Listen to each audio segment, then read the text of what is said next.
and he broke me spoon.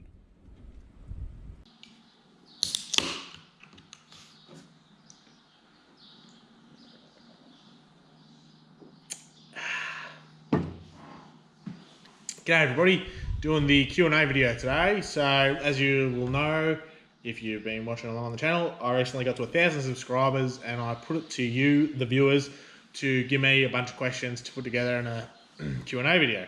So it's been a few weeks since then. I've got a few questions. Some people asked a lot of questions. Some people just dropped the one. So yeah, we're going to go through them today. And I said in the 1,000 subscriber video that it could be about anything farm related, about the youth, about me, whatever. So yeah, we'll just jump straight into it. So grab yourself a cold beer or a non-alcoholic beverage if you're that way inclined, and sit back. Rightio. So some people put together have basically asked the same questions. So we'll go through them. I won't say people's names or anything. Yeah, I'll just read off the questions as I see them. So basically, first one is, how did I, or why did I decide to start filming and doing the YouTube stuff around the farm? The answer to that is basically, I think I've mentioned it in a couple of videos now. In 2018, I think it was, I hurt my shoulder pretty bad at work, and basically had to have a shoulder reconstruction, and I had quite a bit of time off because of that. And I've always watched a bit of YouTube and stuff on there, but I really started obviously watching a lot when I couldn't do anything. And I come across the Welker Farms channel.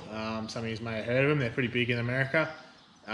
Big farm over in Montana. I think they've got like over 10,000 acres or something crazy like that. And they basically just do cereal grains, crops, that sort of thing. You know, I started watching a lot of their videos and sort of went come across a few other ones, and I didn't really realise that there was much interest from people in. I didn't realise there was much interest in people in what farmers were doing, sort of thing, or that they were interested in seeing what they did, which isn't surprising that people are interested. A lot of farmers are interested in farmers, so I guess that'd be a lot of people watching. So I sort of thought, oh yeah, cool. I reckon I could have a crack at that. Show some people what we do on the farm. So I put together a couple of, 3 videos from 2019, I think, when we were putting in oats, and I just showed, it was just like a couple of minute clips. I think it was one with the plough in the Massey Ferguson, we were doing some ploughing, I think also cultivating, and the other one was when we actually sowed the oats. I just put them up. They were just filmed on my phone, so they're pretty ordinary footage. And yeah, just chucked them on YouTube and just thought, oh, we'll see what happens. Nothing really crazy happened or nothing. I got a couple of views. And then I decided to film the work I did on the Landcruiser Ute, and I made a series about the engine rebuild on that. And then, yeah, a lot of people obviously interested in that, especially in Australia. Landcruisers are pretty popular. And that sort of took off there. And then after that, I decided, well, at that point, I'd bought a GoPro and I thought, I can do a bit better than an iPhone 4 with the footage. So I started filming everything. And then I sort of started just filming odd stuff that we do around the farm, putting the crops in, sheep work, cow work, just other random stuff. Like obviously, the mechanical stuff I do, I'm looking at the motorbike over there because I rebuilt it. So basically it sort of, came from, the way it started sort of came from me watching quite a bit of YouTube, and then having all that time to actually watch it and think about it, and then I just thought it could be fun to do. It's just a bit of a hobby really. Just gives me something to do, even though it's almost a full-time job having to film and edit and try and come up with creative ways of getting the videos made. So yeah, that's basically how that all came about. So yeah. Next question. Update on the quad bike, the 2-wheeler Yamaha 8100, the 2-wheeler motorbike, and the cruiser. They're all within eye shot right now. The Yamaha, since I rebuilt the Polaris quad bike, the Yamaha hasn't got too much use. It was sort of saved the bacon really when we couldn't use the quad bike. Mum used the two-wheeler a lot. So it really only gets used now if two people need to go out on bikes, which isn't all the time, and generally just me or Dad ride it. It's a little bit safer, and Mum can potter along on the quad bike. So yeah, the ag bike's going pretty good. I think the last video we did on it was about the oil pump. We haven't delved too much more into it. It hasn't seemed to have any problems, but we haven't used it that much. But being summer, it'll probably get a little bit more use because it's drier. It's not really much of a wet weather bike. Too easy to fall off, I guess. So yeah, it's going strong still. Nothing changed with it. So yeah, the quad bike. Yeah, it's going alright. So last video we talked about that would have been when we changed the drive belt on it, I think. Yeah, Mum uses it every day, at least twice a day, checking the cows, checking the sheep. She's always out and about on it. And yeah, it gets used all the time. She has mentioned a couple of times now about the feels like the drive belt's slipping or something along those lines. I've driven it a couple of times and it sort of does, but yeah, I don't know if there's a problem with the gearbox or something along those lines. But probably need to have a little bit more of a look at it and just, yeah, see what's going on. Other than that, it's going fine. And then the Cruiser. Wow, there's always work to be done on the Cruiser. It's always breaking and I'm always fixing it. It's going pretty good there at the moment. We haven't talked about it much for a while. I did say I was going to put a gearbox in it like last year, and I still haven't got around to that just through, yeah, it's just not cheap. Other expenses have come up. But yeah, Cruiser's going good. Yeah, engine's going good. Can't really complain. Well, I could, but I won't. So yeah, that's basically the updates on those three vehicles anyway.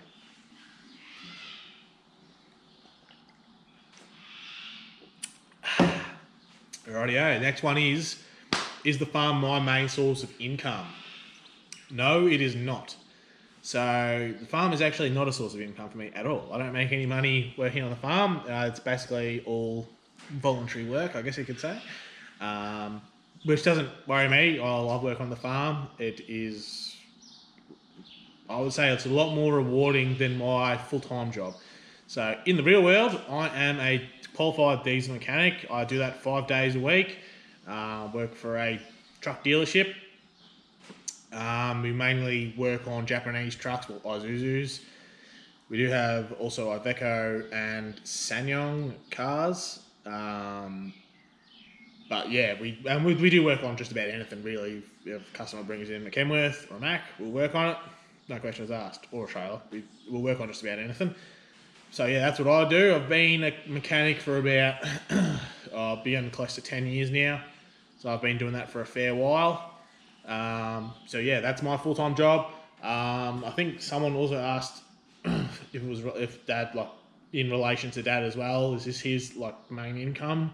Also no, he is a earth mover.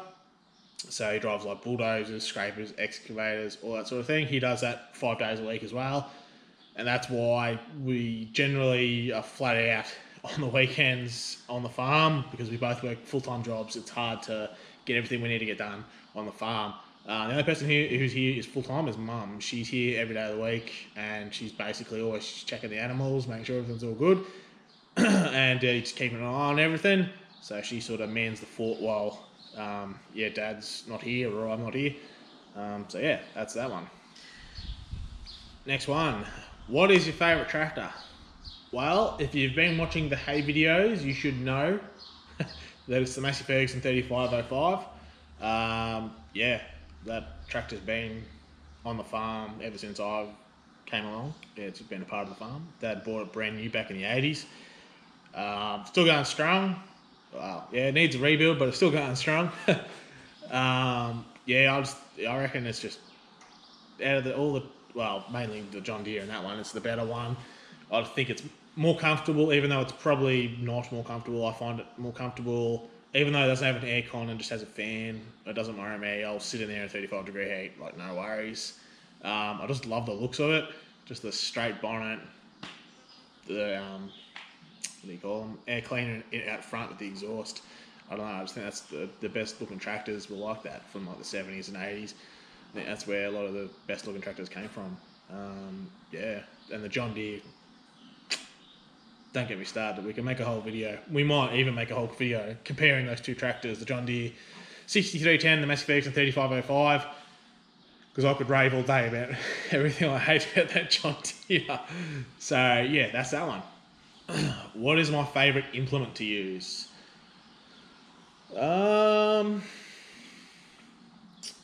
Depends how I'm feeling at the time, to be honest. I like using all of them because it's nice just to use the different ones. We don't use the plough every year, so then when you do use the plough, it's like, oh yeah, cool, using the plough. I don't get to use that often.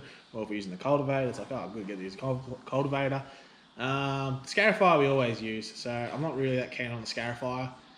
But when you do use the plough, it takes a long time because it only cuts a narrow amount of dirt. So I'd probably say the cultivator is probably my favourite implement because it's the widest, so it's the quickest one to use, and also because it folds. That's always, everybody loves folding machinery. It's always pretty cool.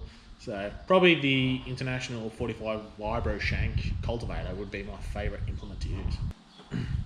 What made you decide to buy a Landcruiser? That's a good one. I don't know really. I've always sort of just liked them. I've always liked the shape. Into the square sort of shape on cars and tractors, trucks, all that sort of thing. So I like Camworths as well, obviously square fronts. Yeah, I just sort of like the shape and, you know, the sort of the history with Australia, with Land Cruisers, like that tough built, rugged car that, you know, it'll go anywhere, you point it and shoot, you just go do it in it. I used to drive an old Kingswood Ute. That was like my first car. Like it was good. Like I love driving that. It's pretty cool driving around in Kingswood. And then I decided, yeah, it's time to upgrade a little bit. I need a four-wheel drive. Get around on the farm. I needed a bigger ute. Just, yeah, something a little bit more reliable, even though it's probably been less reliable than the Kingswood. Yeah, so I thought 79 Series Landcruiser. I didn't have my heart set on a particular engine make, I guess. I just wanted one sort of between, you know, 2000 basically, 2007. So the 1HZ, HDT, HTT, FTE, I think it was the three engines for those years. In the Ute, obviously the 79 Ute, just cause anything built after 2007 had the round front, and there was like all your VDJ, whatever they are. I'm not a Land Cruiser expert. All the V8 ones, and to be honest, I hate the look of the round front. Oh, it looks so crap. Just the headlights on them, I don't know, they're just funny. They're just the round headlights in the front, no curved looking weird crap. The curved bonnet, give me an old 79 any day of the week. So yeah, that's pretty much what made me want to buy one, and yeah, love it. Right, next one. Someone asked, do they see a car project in the workshop? We are currently in the workshop. Yes, just over there is what you would call a project. It's a Datsun Z something or other. It's my brother's. He's pulled it apart, like completely stripped it into just the shell. And then that's basically just how it's sat for the last 10 years, I think. So it's been there for quite a while, and not much is really going to happen to it, I don't think. So you can just stay there. Rightio, next question. How many acres are we on here at the farm? We always just say roughly about 600. It's a little bit less, I think, but roughly 600. What that is in hectares, I think it's like 240, 50 something. Don't quote me, I'm not sure, but just go on Google and calculate it. It'll give you the answer.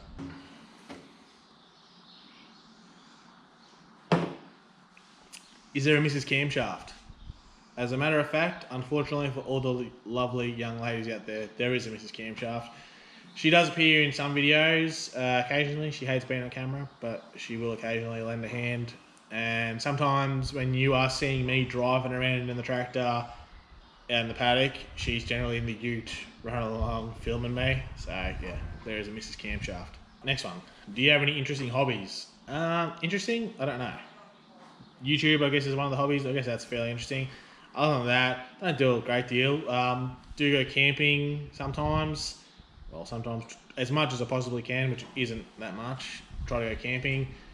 Also, yeah, do a bit of fishing as well, which I generally combine with the camping. We go up to the Murray, well, me and the missus, this Camshaft, go up to the Murray when we go camping and do a bit of fishing up there for a bit of Murray cod. and stuff like that. So yeah, camping, fishing, not really so much four-wheel driving.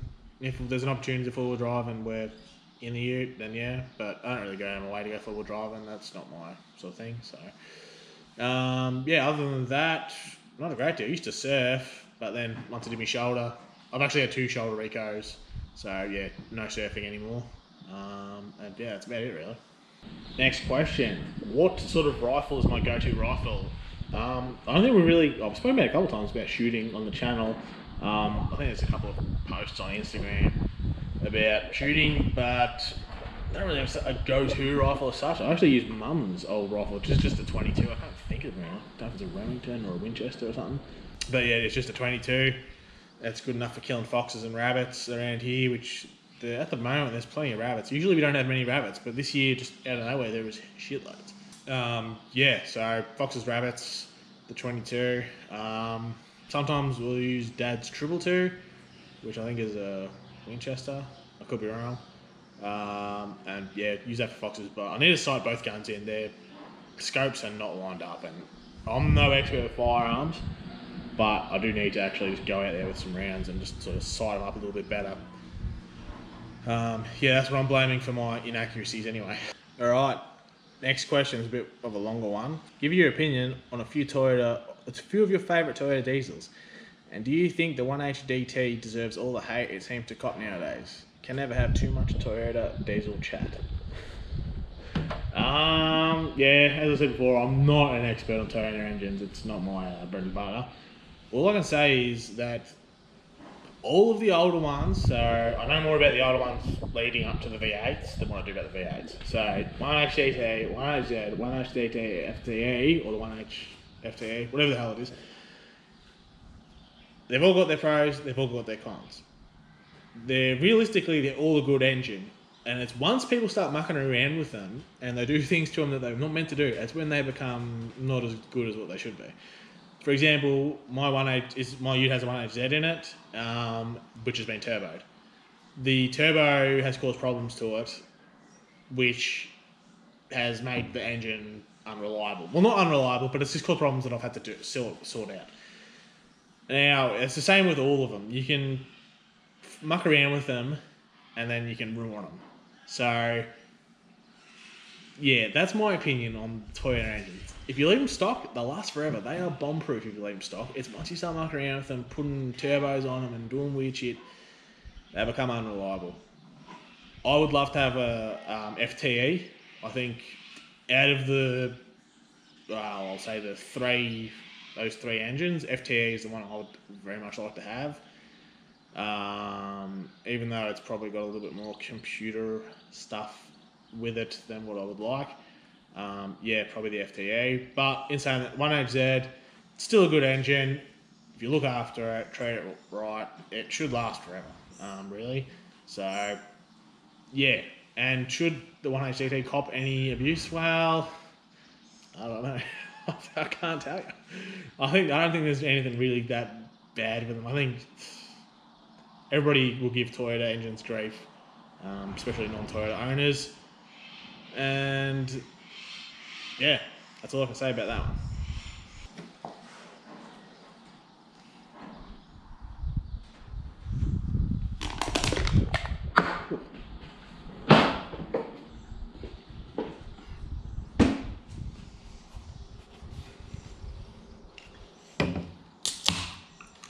Next question.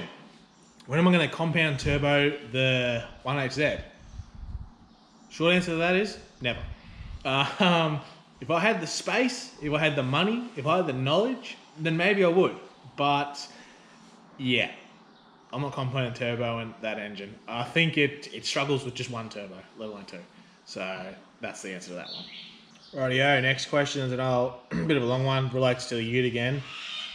Basically wants to know what issues I've had with the 79, how many kilometres I've done with the engine, any major repairs in that time span, and how durable the 1HZ is as stock. And then there's a question also about the AG 100. How often do you need to change the top end? I have no idea. We've probably owned this bike for about 25 years and we've only changed the top end, well, done work to it, once. So you could possibly do it once every 25 years if you want to go off that maths. So yeah, the 1H said about the ute. Owned it since 2018, about 3 years. In that time, it has had a lot of major repairs done to it. I bought it with a blown gearbox. So the first thing I did was when I got the gearbox rebuilt. Because 1HZ, the gearbox in my ute is an R151, and they're renowned for blowing fifth gear to pieces because they're so weak. So got the gearbox rebuilt. That was all fine and dandy. And then I obviously, when did I buy it? March of 2018. So it wasn't really cold. In Australia, March is the start of autumn. So it wasn't particularly cold. As we progressed into winter, I noticed that the engine would run pretty rough on startup. And it's not normal for an old engine like that, especially old diesel, to run rough, but it was really bad. So I thought, I'll check that out. Sounded like injectors. Thought I'll suss it out. Basically, checked it, wasn't injectors. It had leak bite on the head, pulled the head off, had cracked pistons, pulled all that apart, and had to rebuild the engine completely. It now has the hardened pistons with hardened skirts, I think, which is off the HDT engine.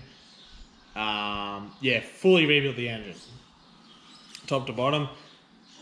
Got the ejectors fully rebuilt. Got the pump rebuilt with a turbo compensator, or whatever the hell, I can't remember what we call it now. But basically compensates fuel pressure for having a turbo, which the fuel pump didn't have before, which is a possible cause of why the pistons cracked. Because the fuel would have been turned up all the way, too much heat, too much fuel, cracks the pistons. So that was what had to be done on that. So I did that, and then, when was it? Must have been 2020.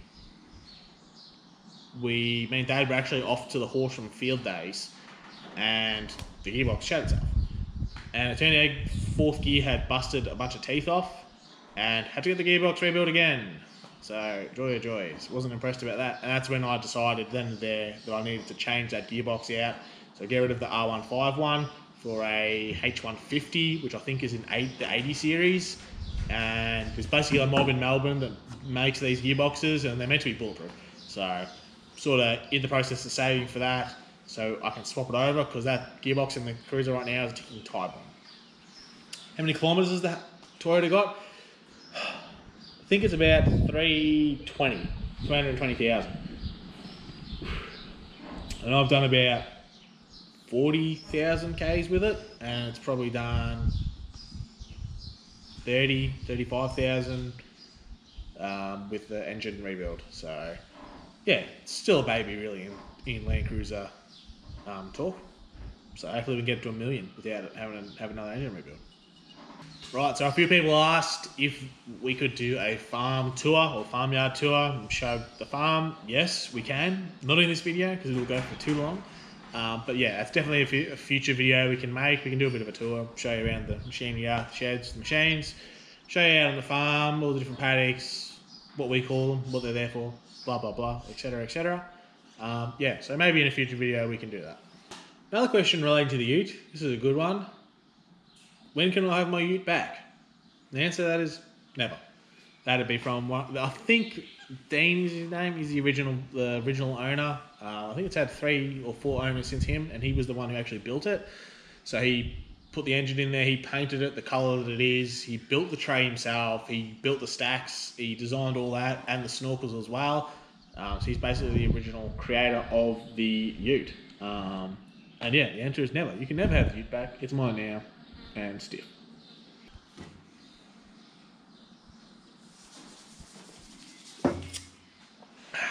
What is my favourite time of year on the farm? I don't know, to be honest. It's a tricky question. I like basically all times of the year on the farm, but all for different reasons. I enjoy wet weather in general. I like the rain. So I do like it during winter. And I'll sort of like the cold as well. I don't like how wet the farm gets though, how boggy it gets, but I do like the wet weather. Also like summer and spring and autumn, all the seasons basically, because we're doing different things at all times of the year. I like all the time at the start of the year when we're scratching up the dirt with the machines and sowing the crops. I like that. I also like in summer or late spring when we're shearing sheep, we're harvesting crops, we're cutting hay. Don't like cutting hay so much, it's tedious, but if we're harvesting a crop, I do enjoy that. And summer weather is always good too, especially for yabbying. If you've seen the Australia Day video from this year, you know that I like yabbying. Everybody in Australia knows it has to be a stinking hot day to be getting good yabbies. You know, you want it to be in the 40s. You want it to be absolutely scorching. That's when the yabbies come out to play. So that's basically my favourite time of the year is the entire year. Alrighty-o, next question is from Dan and Dan. You'll know who you are, and they want to know, what is my dad's sausage roll recipe? Well, boys, you're in for a treat, so I'm going to tell you. So you better have a bloody pen and paper right now, writing this down. What you're going to need is, of course, pastry, sausage mince,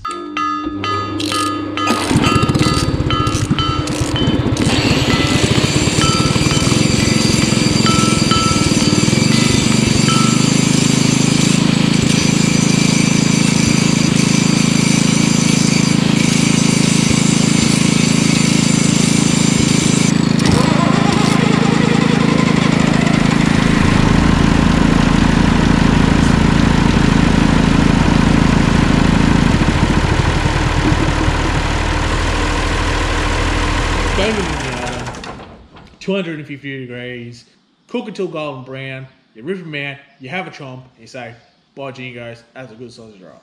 So boys, I hope you use that recipe wisely, and I hope you enjoy it. Alright, so speaking of Dad, we've got the man, the myth, legend here with us right now, and he's going to jump in for some of the questions that viewers have asked that sort of relate to him just as much as they relate to me, or relate to him more. So, welcome to the show, old man. Pull up a few.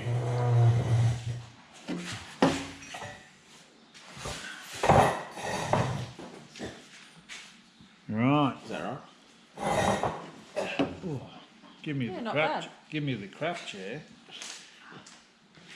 Yeah, g'day viewers. I don't know what I'm doing. I'm supposed to be answering questions like I'm in front of the cops by the look of it. Oh, mate told me to be here, but he's still mucking around with his phone. Yeah, right. Alright, so first one is what happens when me and Dad disagree on how to do something or solve a problem. They'll sort of start it off. We don't disagree too much on stuff. If it's mechanical, he generally just sort of lets me go because I'm the mechanic, and he'll just sort of just say, yeah, whatever you reckon. But then generally he pulls out the old one. I'll just do it to keep an old man happy when he wants something done his way. So then that's the way we sort of go. I don't know if you can elaborate any further on that. Oh, well, I've done it old school. I've got my ways and he's got his ways. But agriculture's a little bit different to what Cam is probably used to, and you got to improvise and you got to think a little bit more about how to fix things. So what I do to get things fixed or repair might be a little bit different to what Cam's ideas are. But in general, we get the job done. Like today, the chain broke last night there about bloody, I don't know, 8:15 I suppose. I couldn't be buggered fixing it in the dark and whatever. So I got up this morning and nutted it all out. He came, showed him a couple of things because he knows nothing about chains, as I found out. And we got it all fixed up. We rock and rolled and he worked all day and there was no dramas. So he's got his way of doing things. I've got mine. It's young versus old. So that's the way it's always been. Another question we got here is, what is your favourite farm memory? I couldn't really think of a favourite farm memory as like, I don't know. I could think of a funny one which sort of relates to Dad that I bring up every now and then. I don't know how well he remembers it. But basically, before we sold the sheep, so about before 2005, we were shearing one year or crutching or doing some sort of sheep related work in the shed, and the old sheepdog that we had at the time, Sprocket, Kelpie, was in there giving Dad a hand, and I was just only a kid, and I was sort of just there watching and sort of getting in the way, I guess. We're in the back half of the shed, running some sheep up into the catching pens, and I remember Dad was running him through, and in this little corridor that runs into the catching pens, it's pretty narrow, and Dad was in the way, pushing the sheep through, and Sprocket was behind him, getting real excited and upset that he couldn't get to the sheep. And basically, he got so excited and upset over the fact he couldn't get in there, he didn't know what to do. So he jumped up and bit Dad on the ass. I was just happened to be standing behind watching, and it was one of those times. It was pretty funny. I don't know how impressed Dad was, but it's one of those memories that I probably won't forget, just because it was so ridiculous that the dog jumped up and bit him because he was in the way. That's probably my favourite memory, I guess, or funny one anyway. I don't know if you've got anything of a funny one or a good memory of like back in the day or in recent times or whatever. I remember that Sprocket did bite me on the ass because he wanted me to get out of the way, but anyway, he was a good old dog, Sprocket. Have fond memories of him. But my funniest farm, there's probably a few I could probably think of if I had the time, but one that springs into mind is when one Christmas time down here, Cam was only a joffer, and we've got a dam down the back here with got some yabbies, and we had our dogs Gus and Tara. Gus was a Smithfield Cooley cross. He was a very ratty, long-haired dog. He's probably a bit like Bob Marley. And Tara was a smooth, short-haired Kelpie. She was probably more like a German Shorthair, but she was a Kelpie. She was well bred, very nice dog. Anyway, Cam, he was only about 3 or 4. And we were going down to check out the Yabby Dam. Well, the story about Gus and Tara and the taps in the back of Mum's car at the time. He's a bit of a babbler, as you've probably well known. That one sticks in my mind. But there's probably other funny things too, but we haven't got time because I've got a roast lamb in the oven cooking and we don't want to ruin it. I asked it before, I answered this one before myself, but I asked Dad the same one. What's your favourite tractor to drive or to use? Or it doesn't have to be one we own, it could be one that you've owned in the past. And what's your favourite implement to use as well? I don't know. I haven't driven all that many tractors. I've driven I first got a job as a kid and I drove a 3130 John Deere for a bloke that he bought that brand new. That was a good tractor, and that's what sort of tipped me over the edge to head on towards farming. And his brother had a C670, a C6100 Chamberlain, and then he bought a 4080 sedan tractor Chamberlain. And then when we came up here, I had a 188 Massey Ferguson we bought brand new, along with a 14 plate 63 Sundercut plough and a 16 run Massey Ferguson combine. And then when I started doing a bit more share farming and contract work, I got rid of that and I bought an 8401 Ford. Wasn't a bad tractor. Front end was good, like they stuck the motor of that one in another 3 tractors above it, but they only stuck a bloody Ford 5000 back end in it. And then we got the 3505 Massey, and I probably will say that's probably been a very reliable tractor. Been a good tractor. There's been stuff will go wrong with it. Really, it's getting a bit of age on it now, but like everything, things wear out. But no, it's been a good tractor. That's basically all I've worked on, plus the little 6310. It's a good little tractor for what it is with the loader and whatnot. So yeah, never really driven any big stuff. I've sat in a few at a few field days and whatever and things, but the articulated jiggers, they're all well and good, but if you can afford them. But yeah. Then what would be your favourite implement? Like when you throughout the years, what was your favourite to have to use or still use now? Oh, I suppose like I said, we had the Massey Ferguson combine and the little plough, and then we upgraded. We bought the shearer combine.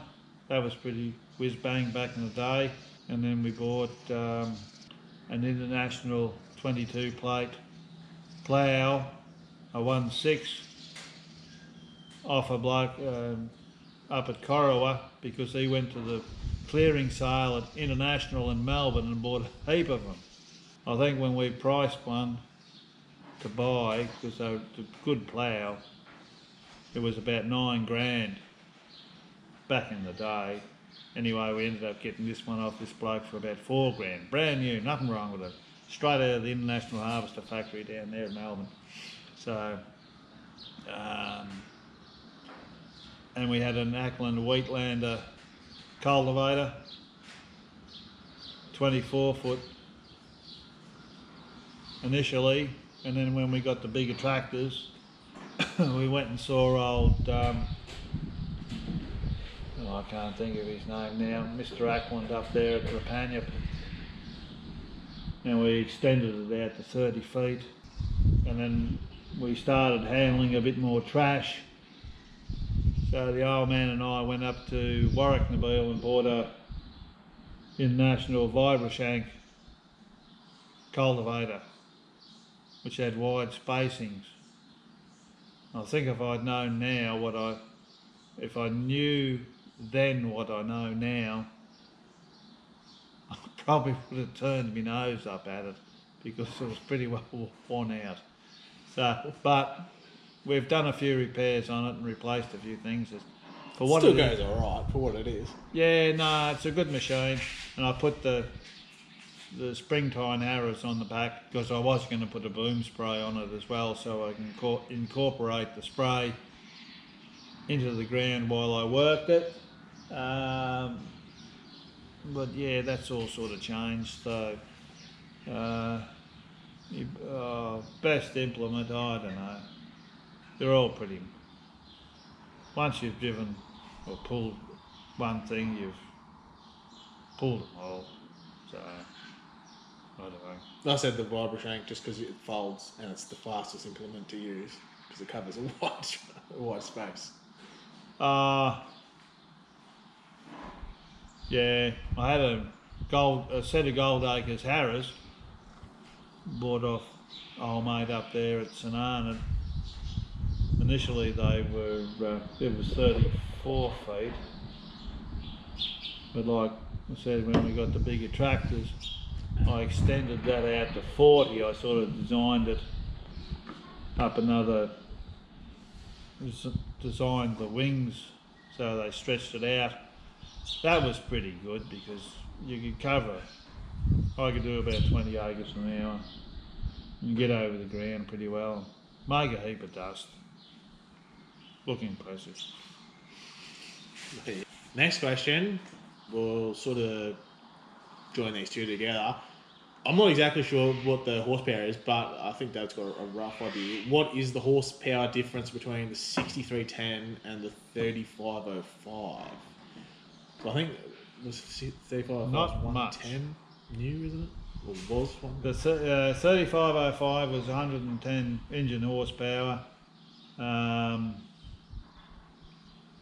See there again it varies. They have engine horsepower and they have PTO horsepower and they have drawbar horsepower. it was 110.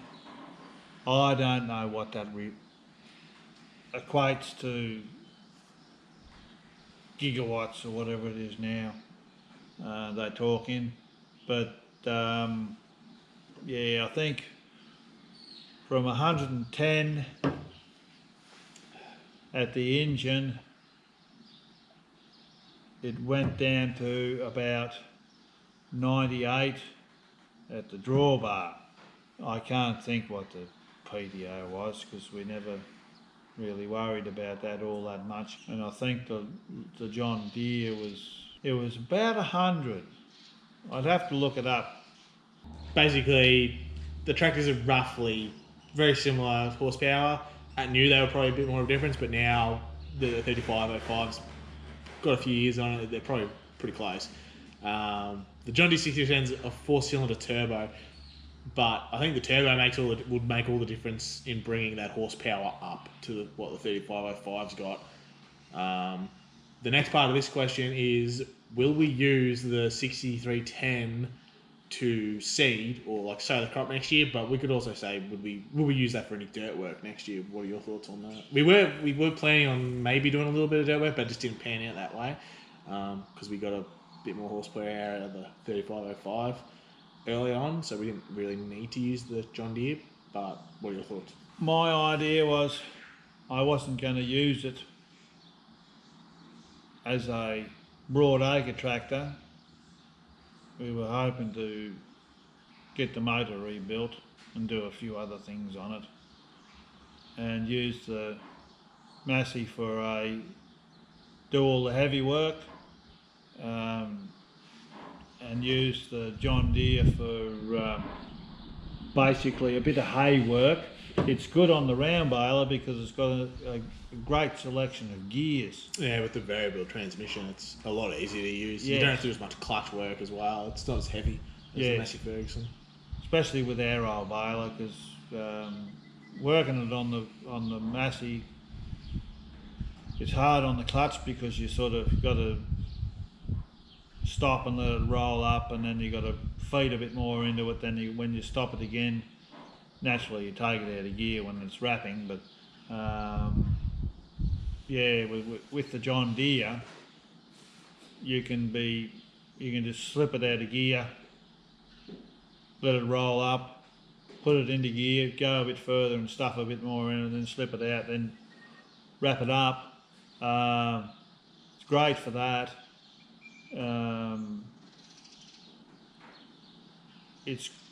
And naturally with the front end loader, that was the big thing we were chasing. Because if long-time viewers will remember, we've still got a 135, had a front end loader on it, but being such a little tractor with such a small front end, we were trying to lift things that really it wasn't meant to lift. It could lift a lot of stuff. It could lift a lot of stuff that you wouldn't think it would be able to, but it could. But we were really wearing that front end out fast, and I think one year I actually had the front end collapse on me because it broke. But yeah, that's why we got the big front end loader. That's all we needed.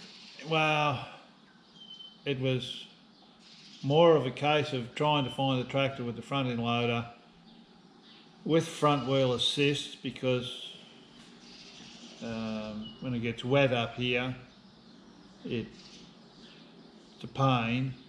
And one with the cab, front wheel assist, front end loader, mother can go out and feed her cows in all types of weather, and she doesn't have to rely on me coming home from work at up past 6, 7 o'clock at night in the middle of winter, and then going out when it's raining, catching dogs. In a cabless tractor. In a cabless tractor. Non-power steering, front end, sliding around in the mud. Trying to feed the cows. So, yeah. So will we use the John Deere next year for seeding? Probably not. We might experiment, because we don't know what it can actually pull. We don't know its power really. Whether it could pull the plough or the scarifier. I think I might struggle with the plough. I'd like to put it in front of the cultivator just to see what it'd do, but it'll pull the combine, 20 run combine, it'll pull that all right.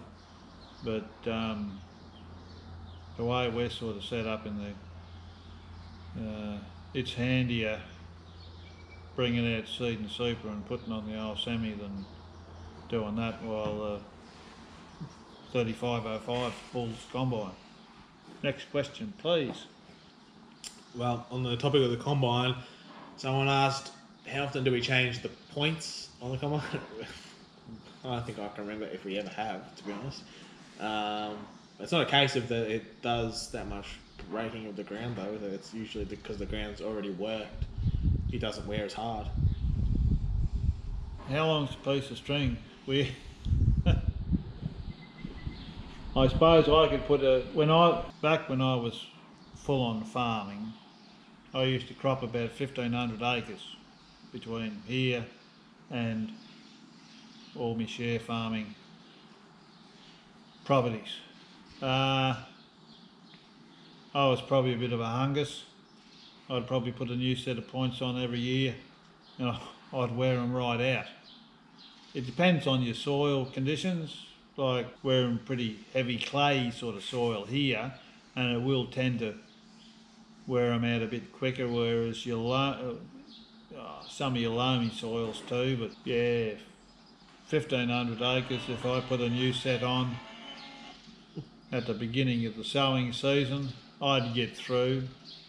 They'd be fairly well worn, but yeah, that's about it. Yeah. Another one. Are we looking at purchasing a boom spray, or is it easier to use a contractor? I think if we had the money and one was available, we would buy one. But at the current time, it is just easier for us to get Jamie and Simon, who do share farm with us, to come in with their boom spray and just do it. Yeah, it's basically, there's not really much more we could add to that, is there? No, not really. It is good to have your own gear because you can do it when you want to do it. The boys that share farm with us, they're pretty good. They look after us pretty well. They can get here when they can, but ideally it is good. We used to have one, or I used to have one, but yeah, it was an old Gold Acres boom spray. It's now a firefighting water tank cart. Yes, we've turned it into a firefighting tank. So, Which is nothing wrong with that. There's nothing wrong with that. It's handy to have. That's right. Alright, someone has asked, this could be a video that went on for days. And maybe one Trust day... me, viewers, it won't. It could, but maybe one day we'll make a video with a little bit more in-depth explanation. But they want to know basically a bit about the family history and history of the farm. So our family moved to Australia in the mid to late 1800s from Switzerland, and they farmed. The original farm was in a local area, but not this farm. And then put grapes. Yeah, they were growing grapes. They come here to grow grapes, and I think Dad has told me once before wasn't very successful. Something happened. There was a disease I can't think of. Yeah, and they decided wiped out the grapes. Yeah, they decided that grape growing wasn't for them in this type of area. And then that family farm still sort of exists in a way today. Some of our family does still farm it. Or part of it, isn't it? Yeah, my cousin lives on the original farm. Yeah, and this farm isn't part of the original farm, but basically, yeah, I'll give it over to Dad. He can sort of explain a bit of history about this farm anyway. I'm off. Right. Yeah, well, we moved up in here in 1978. My father had health issues and I wanted to do farming for some obscure reason. Anyway, we went around Victoria looking at different joints, and our agent said, he said to the old man, we said, I've got a nice little property. We come up and had a look. It was in the middle of a drought. There was cracks as wide as the Grand Canyon. It was black with crickets, and the old man said, "Yeah, this'll do." Anyway, it was good property, good land. Anyway, I was interested in broadacre farming. We'd been up country, but it was, yeah. You got to look at your the price of getting your fuel up there. You're getting your price of fertilizer, seed, all your transport costs, and it was just astronomical even back in those days. I don't know what it'll be like now. It'll be out of control. So yeah, we bought this place, and we've been here ever since. Pretty much. There was We've had sheep. Yeah, sheep's always been a big thing on this farm with the shed, and Dad's always done sheep. I think Grandpa did sheep as well. Yeah, the old man was. Oh, he had a few cows down on the other joint, but then we come up here. It was more of a sheep farm. We started off with Polworths, which we bought at the clearing sale, and we bred them for a while, and we bred fat lambs out of them as well because they're a dual purpose sort of sheep. And then we jumped across onto the merinos, try and chase the fine wool market. We had them for X amount of years. By the time the drought kicked in, the big 10, 12 year drought kicked in, we were running about 2,500 sheep. Oh well, that's with grown sheep and lambs at that stage.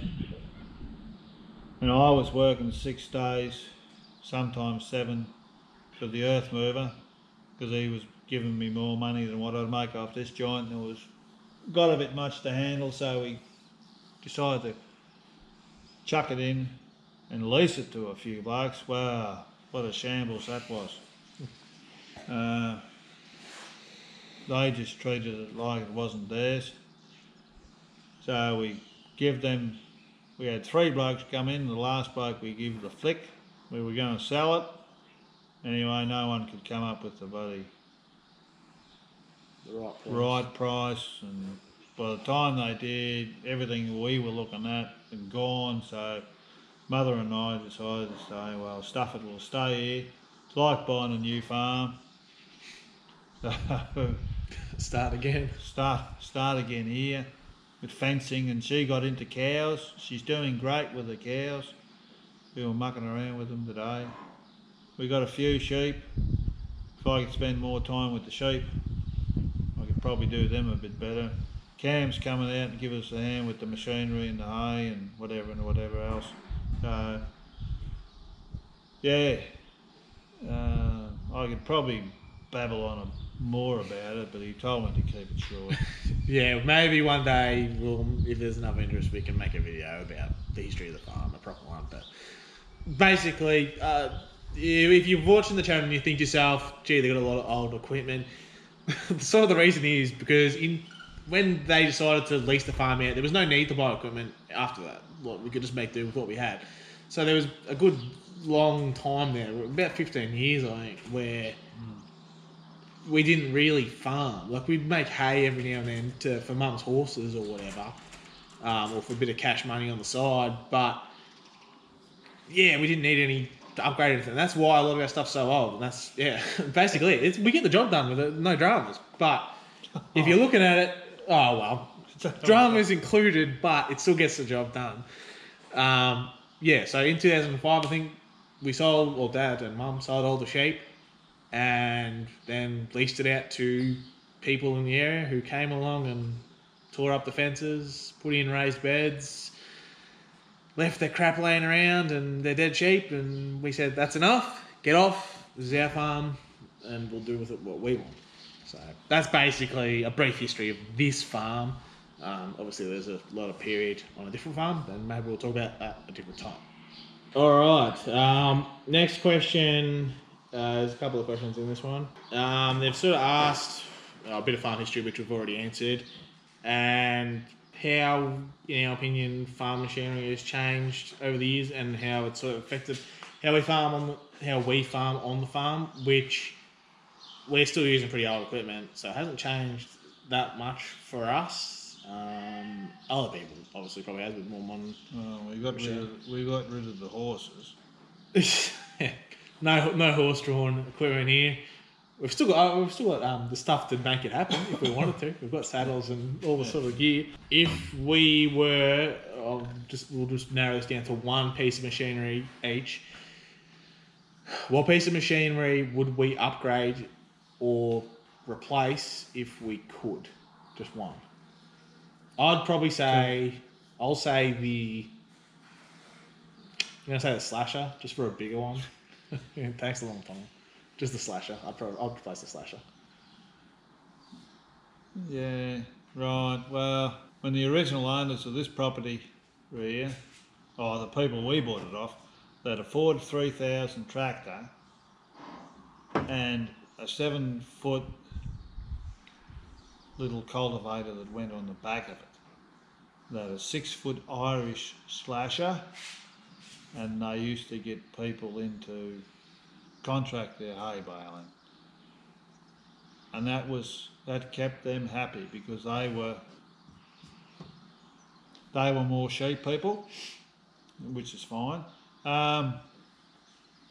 If I was to get someone if the genie popped out of Cairns Cam and said, "I'll grant you one wish, what do you want?" I'd probably go a mower conditioner. Yeah, that's probably a good one, yeah.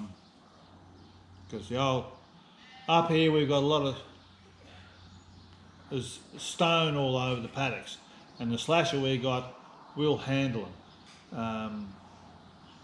It'll spit them out the back, and it will break the odd shear bolt. The odd one, yeah.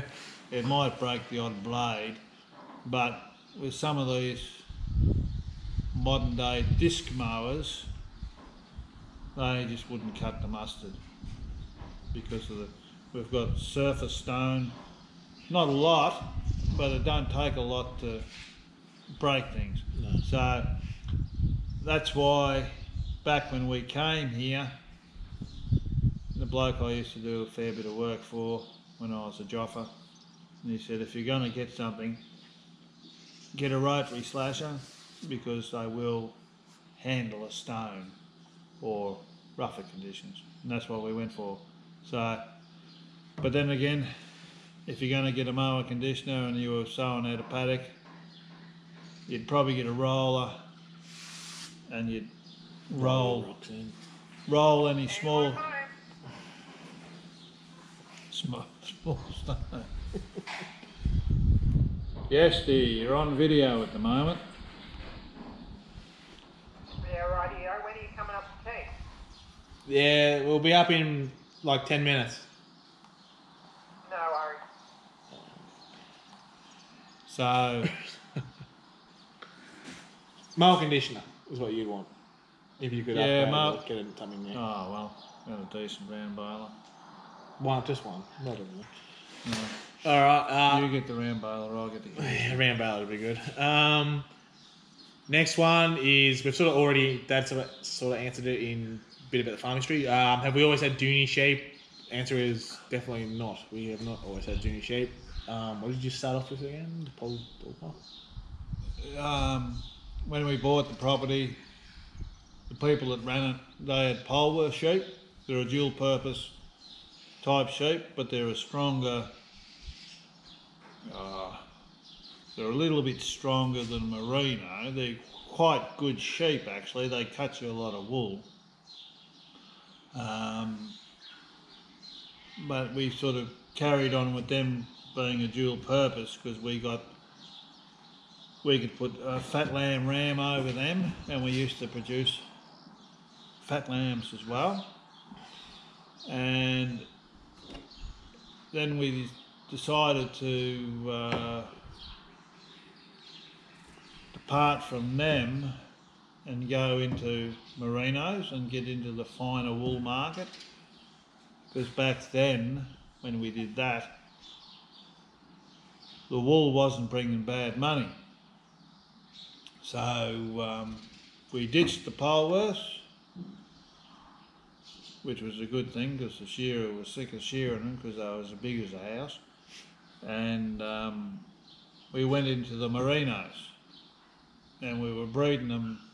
Well, the old man was still here, and he was pretty pleased the way things was going, and then he turned his toes up, and then I sort of kept going the way we were going, and by the time we got rid of them all at the clearing sale at the drought was time where you'd start culling them right out fairly heavily, and then you probably would have got a really good, decent straight line of fine merino wool, because you need the numbers of sheep to be able to do that. Anyway, Mother Nature didn't let me do it, so we got rid of them. So, and then when we came back farming, Mother thought it'd be a good idea to do the Dohnes, Because they're a dual purpose. They're a dual purpose thing again, but they're a fine. They do produce a good fat lamb. We've had, even though we've had a couple of years of fat lambs out of them. They come out not a bad little lamb with the white Suffolk ram thrown over them, and their wool is still pretty good wool. It doesn't test as fine as what it looks, but it is nice, soft, long, clean wool. So that pretty much answers the question. We always had Dohne? No, we haven't. We've had all that stuff leading up to now. Final question is not related to farm work, not related to the farm, not related to the ute, not related to really anything that this channel is about. The person who answers this question has observantly observed that we are Victorians. And one thing Victorians do is follow the AFL, Australian Football League. It's not your Yankee gridiron if you're from America. Search it on Google. They want to know who we barrack for. Well, who do you barrack for? I'll go for the amazing team Western Bulldogs or Footscray. Who got beaten in the last grand final by some bloody half-baked Melbourne team over in Western Australia. Yeah. Well, at least we've won a premiership in the last 20 years. Who do you go for? Carlton! Yeah, the Mighty Blues, apparently. Yeah, That's who we go for. go the Blues. Western Bulldogs and the Blues. We don't follow the footy that much. I don't follow it that much. Well, Dad listens to it, but I don't really get it. Footy's crap nowadays. Yeah, it was way better back in the day. It's pretty punsy now, so... That's right. Yeah, so that pretty much wraps it up. And Cam's girl goes for the pies. But that's Collingwood, and no one likes a Collingwood supporter, so it doesn't get a mention. So, yeah, that's all the questions. If I have missed any, sorry about that. There was quite a few ones. Hopefully that gives you a bit more insight about us, the farm, and what we do. Yeah, so we'll wrap up the video. If you enjoyed it, leave a comment. Hopefully it was good enough answers. And Dad's got to get up to the house. He's got a roast going. So we'll catch you in the next one. All right.